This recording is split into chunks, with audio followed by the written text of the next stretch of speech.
सासू मेल्यावर तुटेन आसरा, मरू दे सासरा खंडेराया.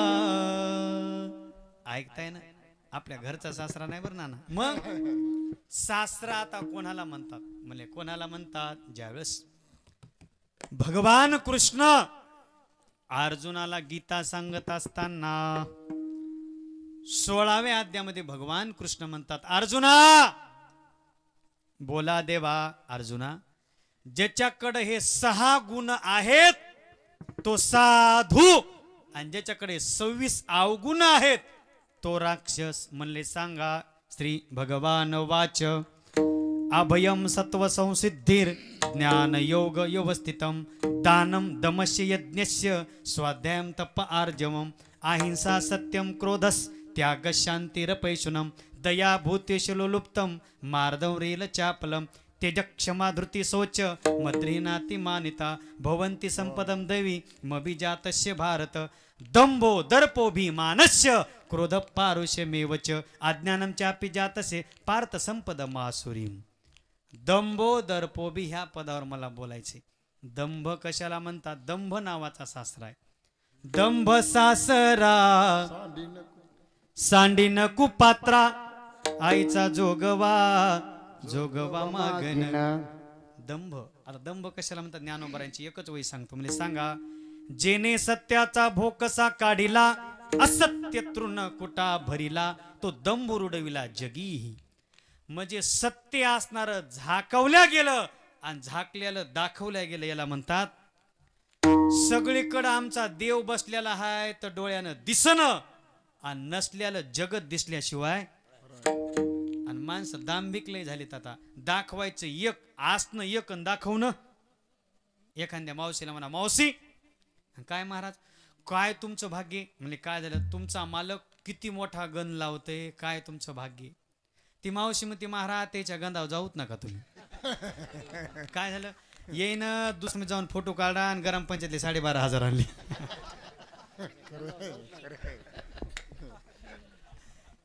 म्हणजे असणं एक आणि दाखवणं.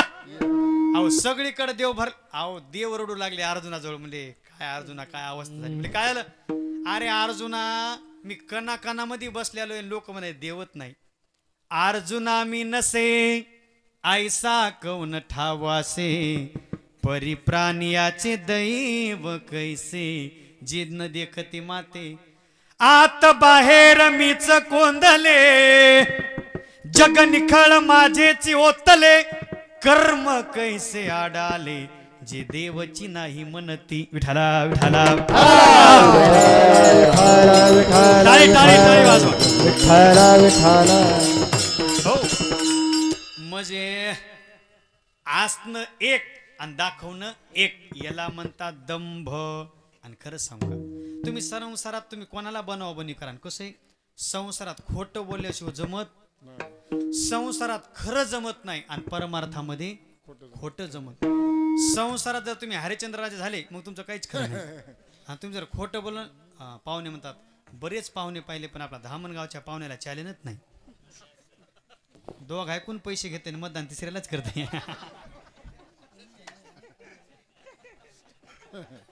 तुमचं गावानं मी तिकडे घा मथार मायाकूनच आहे की हो. विठाला विठाला.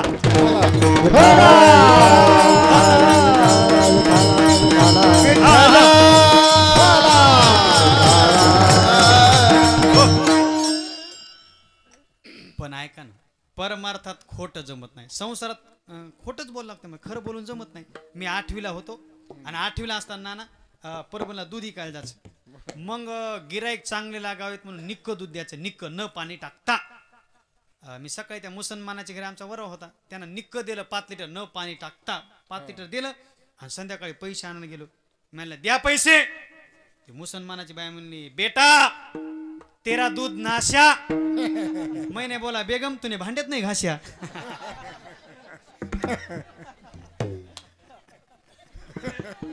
म्हणजे संसारात खरं जमत नाही. पण गुरुजी ऐका, तुम्हाला जर तुमचं हित वाटत असेल तुम्हाला वाटत खंडोबा रायानं साक्षात दर्शन द्यावं तर काय करावं लागल?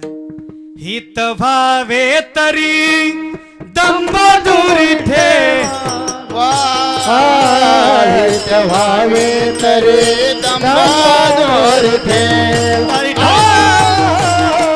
हित व्हावे तरी दंभ दुरी ठेवा, हित व्हावे तरी दंभ दुरी ठेवा, हो हित व्हावे तरी दंभ दुरी ठेवा, हित व्हावे तरी दंभ दुरी ठेवा, हित व्हावे तरी दंभ दुरी ठेवा, हित व्हावे तरी दंभ दुरी ठेवा, चित्त शुद्ध सेवा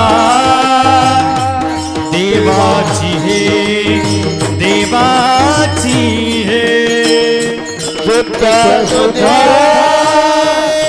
सेवा देवाची हे देवा, चित्त शुद्ध सेवा देवाची हे चित्त शुद्ध सेवा देवाची हे, आवडी गाईचे विठ्ठल,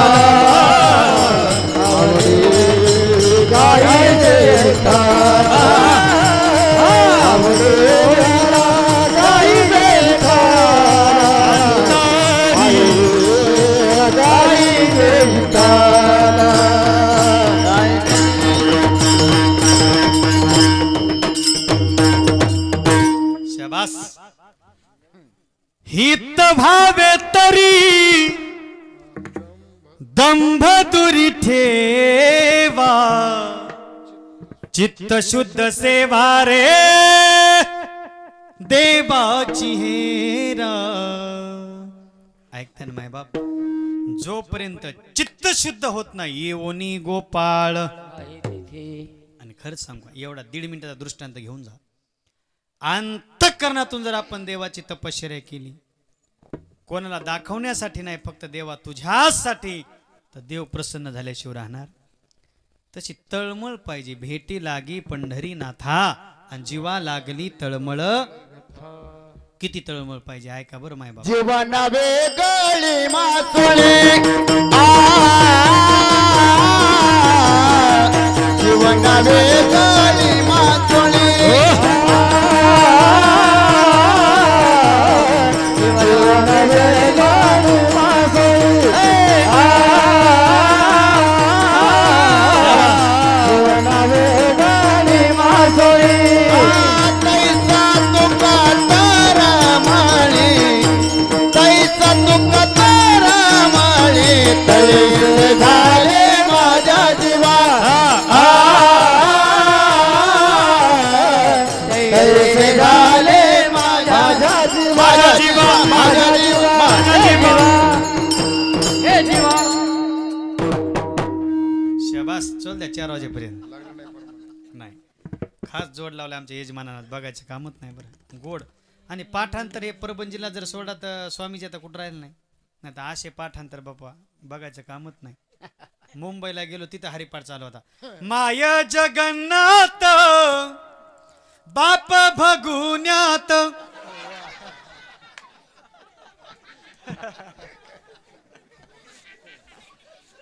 कशाचे कशा पण हे बरोबर आहे. जीवना बेगडी मासोळी, तैसा तुका तळमळी. ऐका बर, गुरुवर्य आमचे चंद्रशेखर महाराज हे दृष्टा सांगतात कशी तळमळ पाहिजे. ऐकताय ना.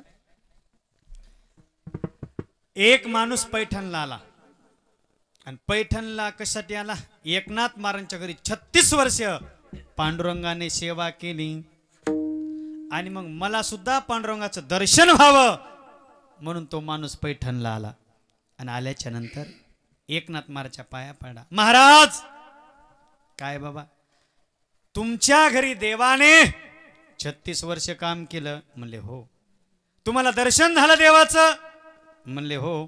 मग मला त्या पांडुरंगाचं दर्शन करायचं. म्हणले काय हरकत नाही, आता रामायण संपले, पंक्ती बसल्यात, जेवण करा आणि आपण देवाचं दर्शन घेऊ. म्हणले काय हरकत नाही. आता एकनाथ महाराजांच्या घरी म्हणजे पूर्णाच्या पोळ्या आणि गावरान तूप. आता गावाकडे माणूस जेवायला बसला, 16 पोळ्या खाल्ल्या आणि 3 छटाक तूप. आता इतकं खाल्ल्यावर देव लक्षात राहते होय. आता काय काय माणसं आपल्याला अर्धी चपात जात नाही. आता लोकायला काय एक चोपदार हे सोडून बरं आमच्या इकडे एक चोपदार माझ्या शेजारी जेवायला बसले. जेवायला काय नव्हतं महाराज, वांग्याची भाजी आणि भाकर. त्या चोपदारानं बघता बघता 13 भाकरी खाल्ल्या. ती बाई स्वयंपाक करता करता आली, म्हणजे चोपदार मामा दवान होऊ द्या, मी दळून घेऊन येते.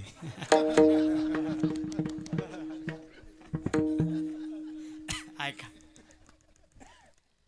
एकनाथ महाराज ते जेवायला बसलो महाराज, तितकं तूप खाल्लं गेलं झोपी. अहो 3 महिने लक्षातच नाही त्याला आपण कशाला आलो पैठणला. पूर्णाच्या पोळ्या खायच्या झोपायचं. 6 महिने झाले आणि 6 महिन्याने त्याला उजळलं की आपण पैठणला आलोत कशाला, देवाच्या दर्शनाला. ओ एकनाथ महाराज, काय माझे 6 महिने वायाला गेले. म्हणजे काय पाहिजे? म्हणजे देवाचं दर्शन. घ्या चला म्हणले माझ्या. म्हणजे कुठं?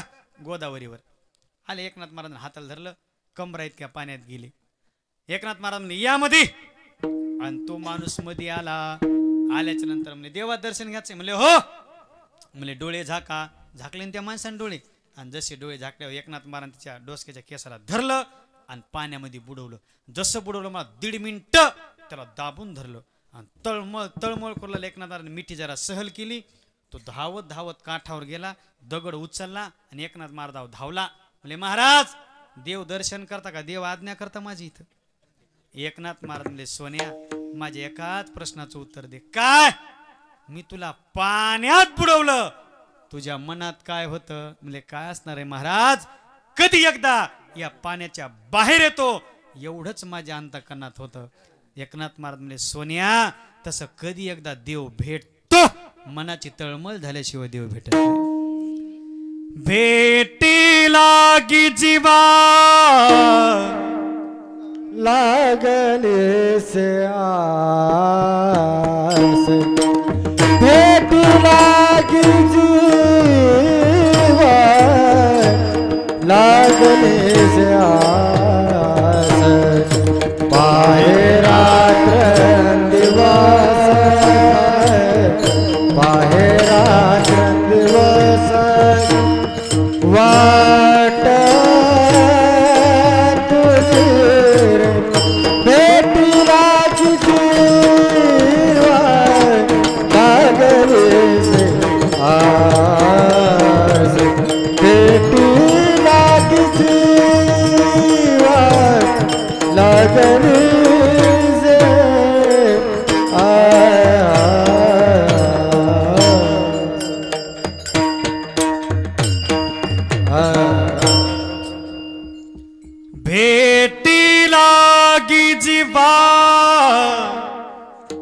लागनी सियाज,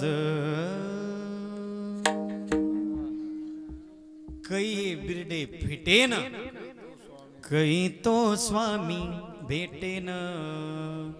ऐकताय मंडळी, एवढी तळमळ लागल्यानंतर देव भेटत असतो.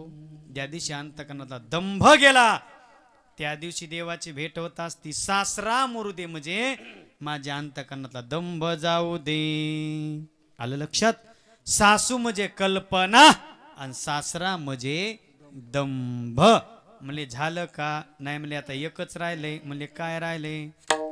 आमच्या घरची ननंदबाई जी वहिनीला घेऊ देत नाही आनंद, तिला म्हणतात ननंद. बर, इकडं झटका दिसायला जरा जोरात. आणि अशी ननंदबाई आता काय होते तिला? लवकरात लवकर माझ्या जीवनातून काढून टाक. सासरा मेल्या बर होईन आनंद, मरू दे नंद खंडेराया, मरू दे नंद खंडेराया, मरू दे नंद खंडेराया, मरू दे नंद खंडेराया. खंडेराया होईन आनंद, मरू दे नंद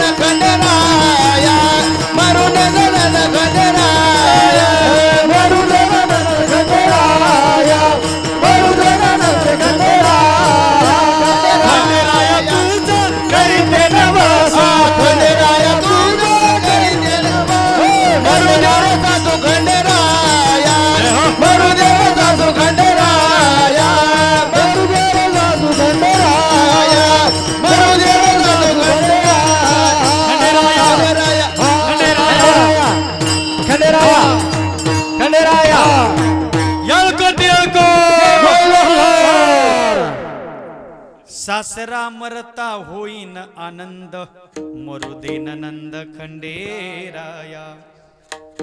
तुम्हाला नाते तरी कळायला पाहिजे. नंदन कोणाला म्हणतात? नवऱ्याच्या भावाच्या बायकोला काय म्हणतात?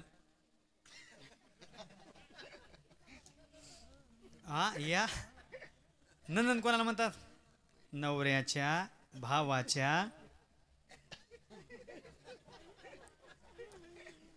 तुम्ही काय सगळे संन्यासीच का? लग्न झालीत का नाही तुमची?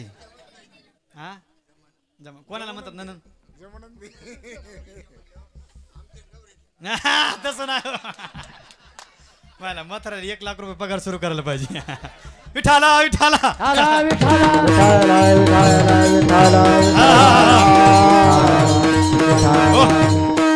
मालकाच्या बहिणीला काय म्हणतात? ननन. आता ही घरची ननन नाही बरं, गाथ्यामधली ननन कोणती आहे? दुष्टवृत्ती नंदोली सदा द्वेष करी. आपल्या अंतकरणाचे दुर्वासना आहे, आपल्या अंतकरणाचे दुर विचार आहेत, तिला म्हणतात दृष्टवृत्ती नंदोली. आणि आजच्या अभंगातून एवढा मेसेज घेऊन जा. भला किसी का कर ना सके तो बुरा किसी का. कोणाला सहकार्य करायचं असलं तर करा, आणि करणं होत नसलं तर त्याला आडवस तरी येऊ.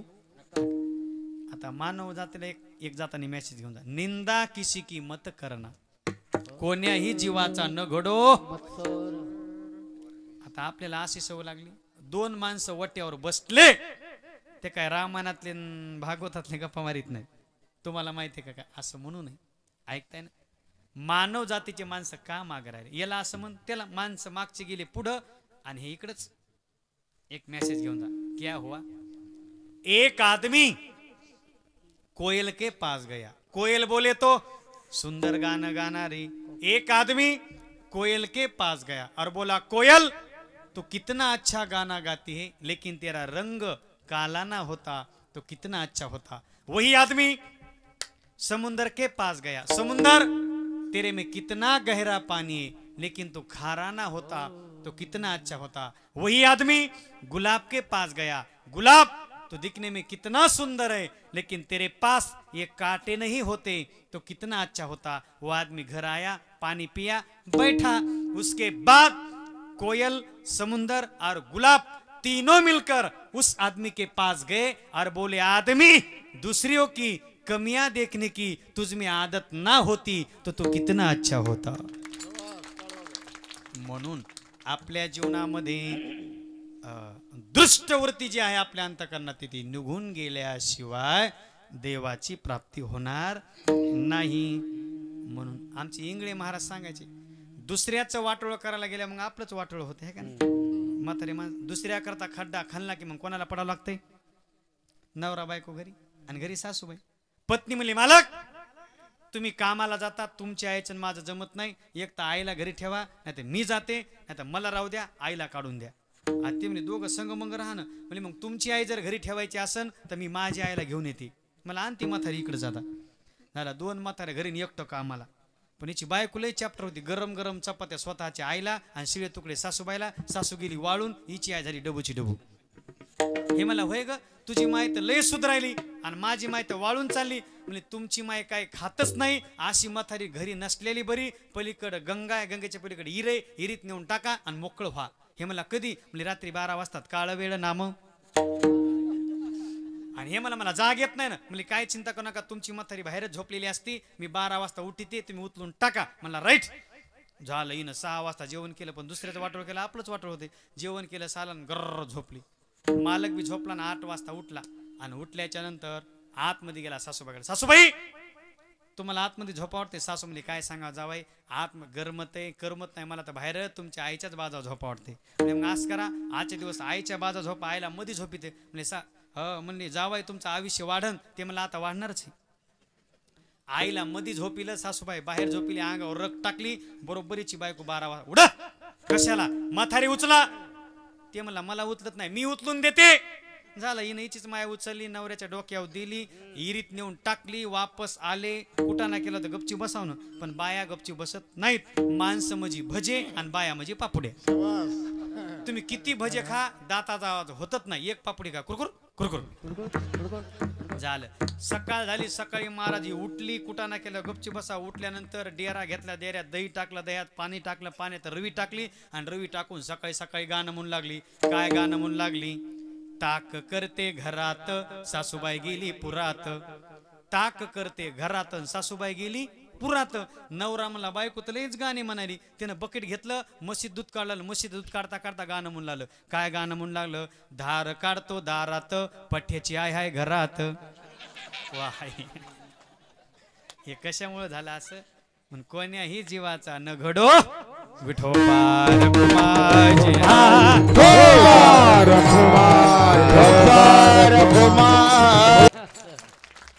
विष्णू महाराज जरा स्वाजवर. खंडेराया तुझ करीते नवसू मरू दे रे सासू खंडेराया.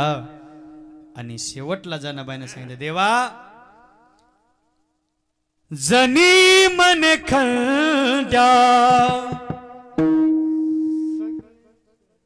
सगळेच मरू दे एकटीच राहू दे पाया पासी. खंडेराया तुझ करीते नवसू. सगळे म्हणजे कोण मरू दे? ऐका, जे अंतकणात आपले विकार आहेत, काम, क्रोध, लोभ, मद, मत्सर, अहंकार, मितूपणा, अज्ञान, जे संदेहाच्या सुटल्या, हे सगळे विकार जाऊ दे. आणि सगळे विकार गेल्याशिवाय देवाची भेट होत नाही. जनाबाईचीच गवळ नाही. जनाबाई म्हणले कृष्णा, म्हणले बोला. हरिया हो हरिया हो हरिया हो मंदिरी नाही नाही ना दुसरे कोणी घरी. दुसरं म्हणजे कोण? आता माझ्या अंतकणात कुठल्या प्रकारचे विकार राहिले नाही. ऐका मंडळी, परमार्थात कसे, आता माझा वेळ झालेला आहे. तुमचे 5 मिनिटं घेऊ का अजून? कोणाची इच्छा हातवरी करा बरं, कीर्तन बंद व्हा म्हणून. बरं,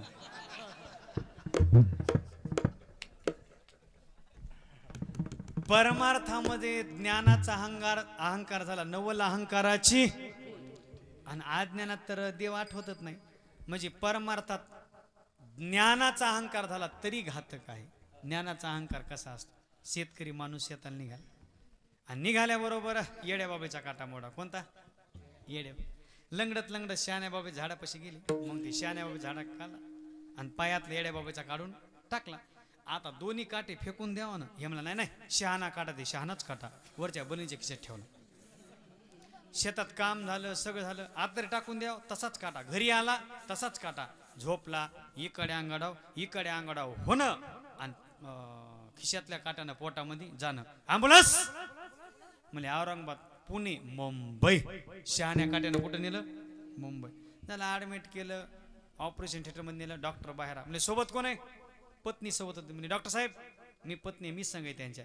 अहो म्हणले काटा पोटामध्ये खुललेला आहे, ऑपरेशन करावं लागते आणि काटा काढण्याकरता 1 लाख रुपये लागतात.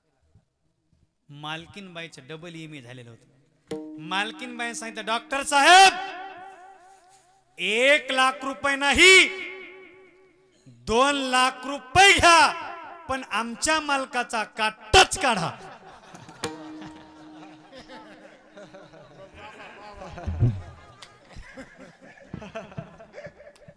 कायमचा नाही हो पोटातला. म्हणजे अहंकार झाला तरी घातक आहे. सगळेच माझे विकार जाऊ दे आणि एकटं राहू दे. एकटं झाल्याशिवाय देव भेटत नाही. त्या बाकीच्या गवळणीनं कृष्णाला प्रश्न विचारला, कृष्णा काय गोपिकांनो, म्हणजे आम्ही इतके जन्म तुझी तपश्चर्या केली रे बाबा, तू जवळ राहावा, तुझे आम्हाला प्रेम भेटावं, सतत तू आमच्या सोबत बोलावा, आम्हाला सोडून दिलंस आणि ती लाकडाची बासरी घेऊन तू संघ असतो. असं काय त्या बासरीमध्ये? भगवान कृष्णानं सांगितलं त्या 3 गुण आहेत त्या बासरीमध्ये. म्हणले कोणते कोणते? ती बासरी, ती मुरली मी बोलल्याशिवाय बोलत नाही. 1 दुसरी गोष्ट बोलली तर मंजुळच बोलते, गोडच बोलते, म्हणून ती मला आवडती. 2 आणि तिच्या अंतकरणात कुठल्या प्रकारच्या गाठी राहिल्या नाही, ती मोकळी झाल्यामुळे माझ्याजवळ आहे. म्हणजे मोकळं झाल्याशिवाय देव भेटत नाही.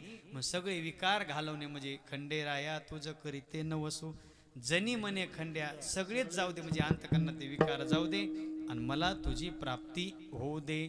खंडेराया तुझं करीते नवसू, खंडेराया तुझं करीते नवसू, खंडेराया तुझं करीते नवसू,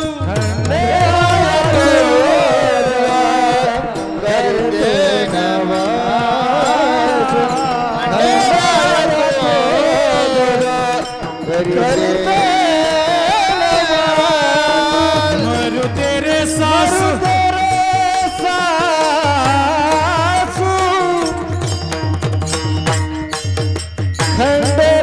खंडेराया जय हो.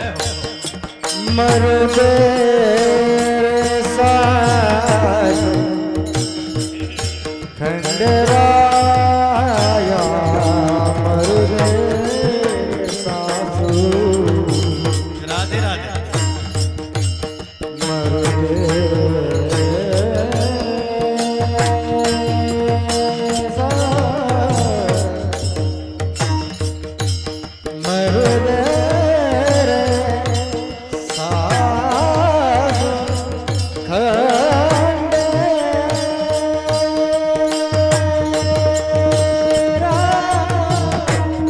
चाट वाढवायचं. मरु तेरे सासू खंडेराया वा माऊली. मरु सासू खंडेराया वा वा. मरु तेरे सासू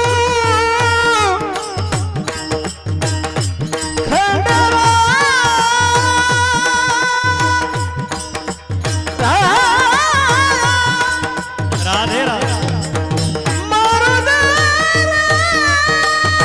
टाळी वाजवा. गोड राहिले, हा.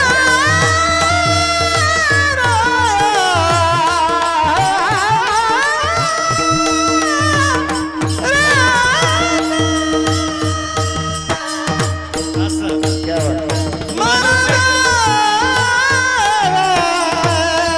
चला चला.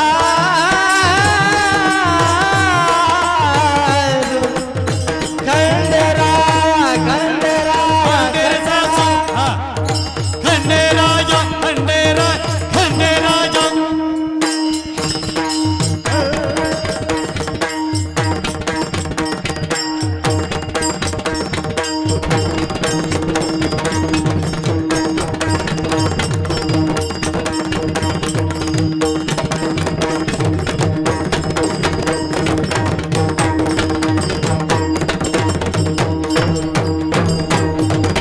वा वा.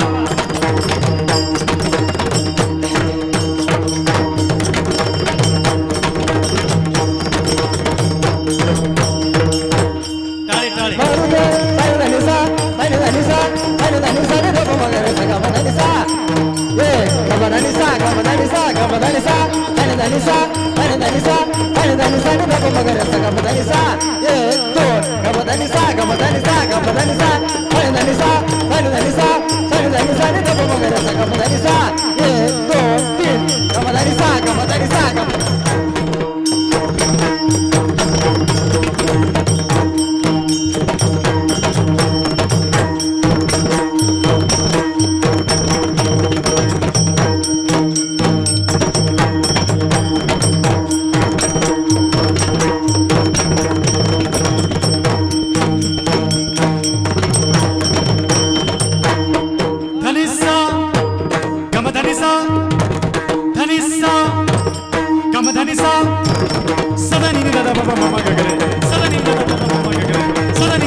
मरो तेरे सासू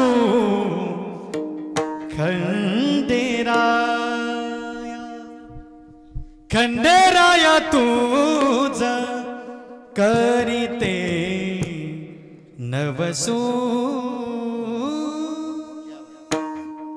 या ठिकाणी श्री संत जनाबाईनं हा वाजण्याच्या नावाने जोरात टाळ्या वाजवा जोरात